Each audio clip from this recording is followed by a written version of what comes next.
Selamat berjumpa kembali dalam layanan audio sahabat seperjalanan. Hari ini adalah hari Kamis 29 Januari 2026. Tema renungan saat teduh kita dengan judul berkualitas karena teruji. Firman Tuhan terambil dalam Yeremia 6 ayat 27 sampai 28.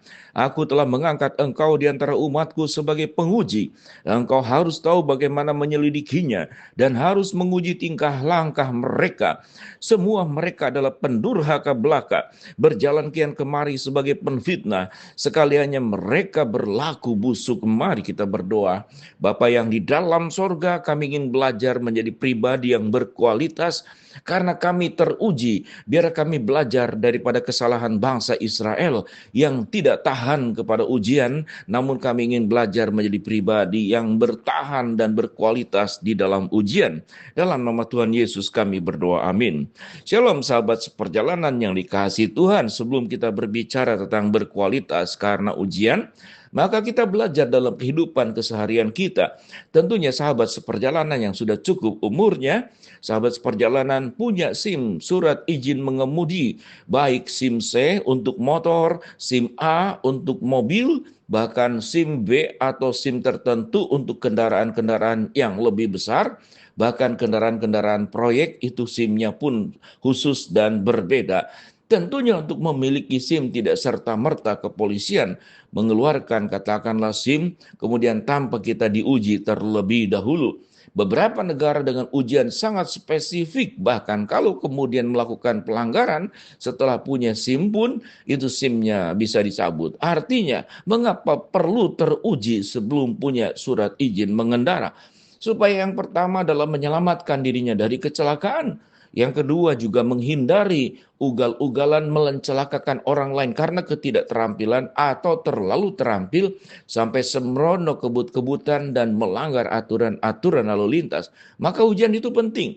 Tentunya kita tatkala ke dokter, kita ingin ke dokter yang sudah teruji, dokter yang jelas, dokter yang memang lulusannya dari sebut saja sekolah kedokteran yang semakin tinggi, semakin bagus, kita semakin percaya. Tetapi kita tidak akan berkunjung berobat kepada orang yang kita tidak tahu dari mana asal usulnya. Khususnya penjual-penjual obat yang baru pertama kali kita ketemu, lalu kita tidak kenal dia tidak punya tempat praktek, tidak punya izin resmi dari negara. Menakutkan tentunya berobat seperti kepada orang tersebut. Bukankah hidup kita pun seperti demikian?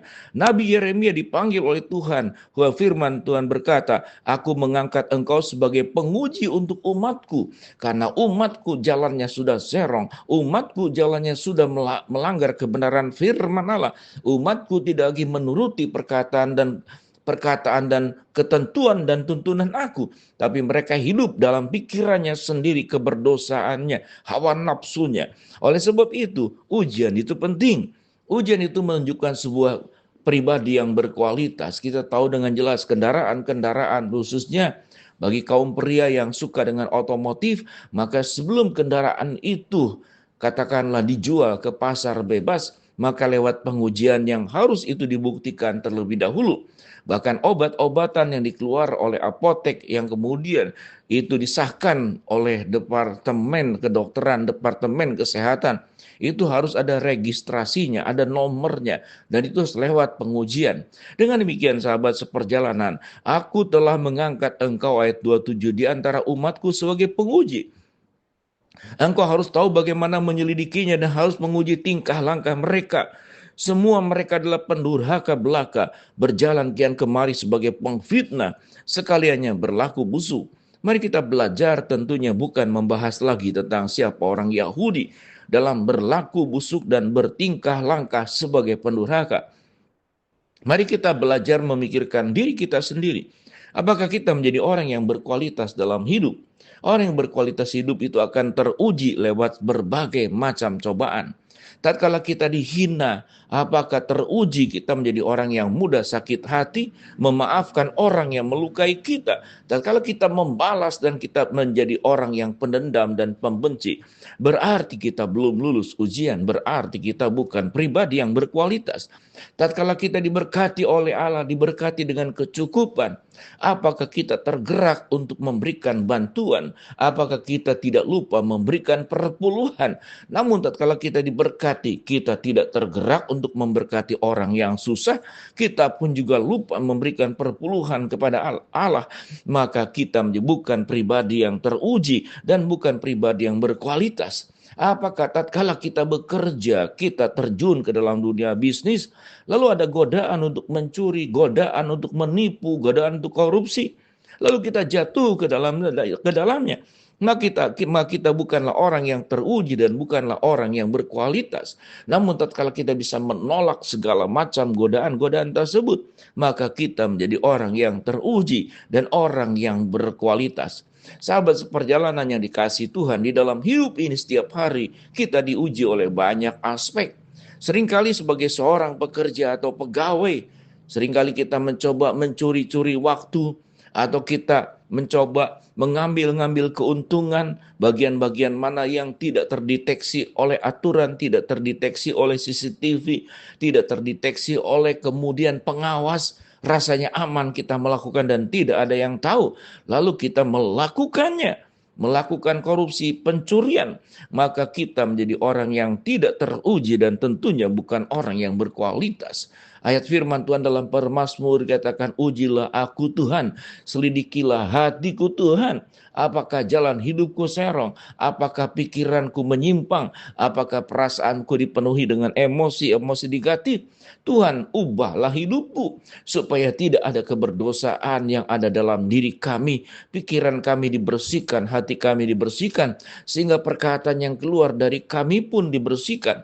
Maka seperti yang firman Tuhan katakan, tingkah langkah kami pun itu dibersihkan, sehingga kami tidak termasuk dalam kelompok orang yang firman Tuhan berkata, kelompok orang yang jijik, kelompok orang yang busuk, kelompok orang yang pengfitnah. Dengan demikian, biarlah Tuhan akan menolong kami masing-masing. Biarlah kami menjadi pribadi yang teruji dan sehingga kami menjadi berkualitas.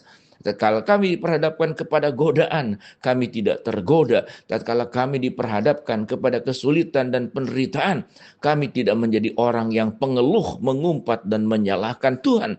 Namun kami selalu belajar di dalam setiap aspek kehidupan, bagaimana kami tidak hanya diberkati, minta sehat, minta lancar, minta bahagia, minta kaya, tapi kami minta hidup kami bertumbuh, menjadi pribadi yang teruji, menjadi pribadi yang hidup terus dalam kebenaran, menjadi pribadi yang meninggalkan perkara-perkara dosa, dan menjadi pribadi yang menolak segala bentuk macam godaan yang datang kepada kami, dan kami boleh berkata, kami adalah orang-orang yang teruji. Apa yang terjadi pada orang Yahudi, sehingga keluar ayat yang berkata, ayat 27-28, aku telah mengangkat engkau di antara umatku sebagai penguji. Engkau harus bagaimana menyelidikinya dan harus menguji tingkah langkah mereka. Mereka semua orang pendurhaka, berjalan kian kemari sebagai pengfitnah, dan sekaliannya mereka berlaku busuk.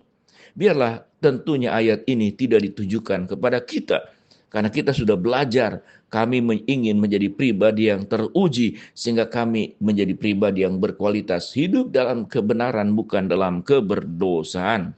Mari kita berdoa. Bapa dalam surga, terima kasih buat kebenaran firman Allah yang kami pelajari. Hamba-Mu berdoa buat sahabat seperjalanan yang sakit, Tuhan jamah sembuhkan. Sahabat seperjalanan yang sedang menghadapi masalah, Tuhan bukakan jalan. Sahabat seperjalanan yang sedang berdoa mengharapkan sesuatu, Tuhan kabulkan sesuai dengan waktu rencana Tuhan yang terbaik.